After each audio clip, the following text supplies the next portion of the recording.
19th செஞ்சுரியில் முதுகில் கொல்த சுமந்துக்குன்னு கையில் வாழை எடுத்துக்கின்னு ஓட வெட்டுறாங்க வெள்ளைக்காரனை.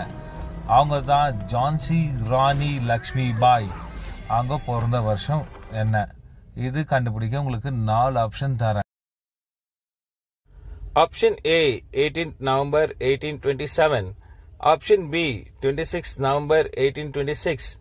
Option C 19th November 1828. Option D 21 November 1821. பார்க்கலாம் யாரெல்லாம் கரெக்டாக சொல்கிறீங்களோ அவங்க கமெண்ட் பண்ணுங்கள். Your time starts now.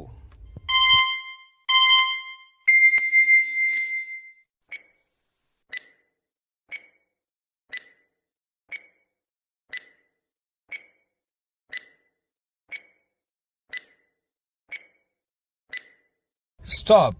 Answer தெரிஞ்சதுக்கு முன்னாடி சப்ஸ்கிரைப் பண்ணுங்க. இதோ உங்களுக்கான answer. Option C 19 November 1828. Thank you for watching.